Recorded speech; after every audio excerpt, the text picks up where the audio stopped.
มาต่อที่ข่าวกองประชุมรัฐบาลสมัยสามัญประจำเดือนเมษายนปี2025ได้ไขขึ้นในตอนเช้าของมื้อนี้24เมษายน2025ที่สำนักงานนายกรัฐมนตรีภายใต้การเป็นประธานของทานสอนไซศรีพันดอนนายกรัฐมนตรีมีบรรดาทานรองนายกรัฐมนตรีและสมาชิกรัฐบาลผู้ต่างหน้าจากบรรดากระทรวงองค์การเข้าร่วมแบบเซิงหน้าและผู้ต่างหน้าการนำบรรดาแขวงและนครหลวงเวียงจันทน์เข้าร่วมผ่านระบบกองประชุมทางไกลเพื่อพร้อมกันรับฟังรายงานสภาพพ้นเด่นประจำเดือนเมษาและทิศทางแผนการประจำเดือนพฤษภาคม2025กองประชุมครั้งนี้จะดำเนินเป็นเวลา2วันคือ24-25เมษายน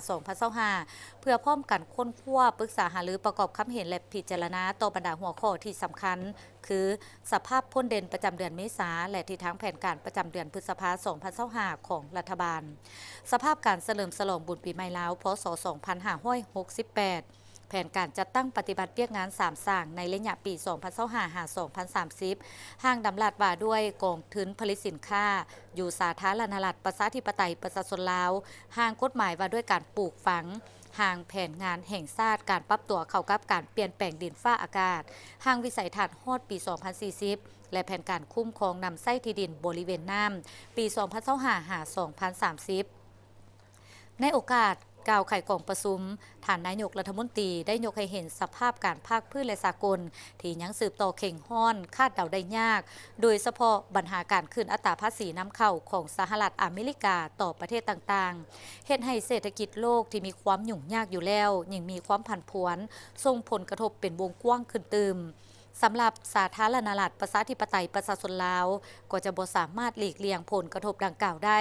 ซึ่งรัฐบาลก็ได้แต่งตั้งคณะเฉพาะกิจเพื่อค้นคว้าบรรดามาตรการรับมือวิธีการในการป้องกันและแก้ไขผลกระทบดังกล่าวแต่หัวทีแก้ไขปัญหาผลกระทบที่เกิดขึ้นมาแล้วเพื่อบ่ให้กระทบต่อชีวิตการเป็นอยู่ของประชาชนพนักงานราชการและการพัฒนาเศรษฐกิจสังคมของประเทศเฮานอกจากนี้ยังมีปัญหาภัยธรรมชาติแผ่นดินไหวอยู่ประเทศเมียนมาไฟไหม้ป่าพยาธิระบาดและอื่นๆก็ยังจะสืบต่อเป็นสิ่งท้าทายที่จะเป็นภัยคุกคามและสร้างผลเสียหายต่อชีวิตและทรัพย์สินของประชาชนอยู่หลายประเทศในโอกาสเดียวกันนี้ท่านประธานกองประชุมยังได้เรียกร้องให้บรรดาท่านสมาชิกรัฐบาลและผู้ต่างหน้าการนำองค์การปกครองท้องถิ่น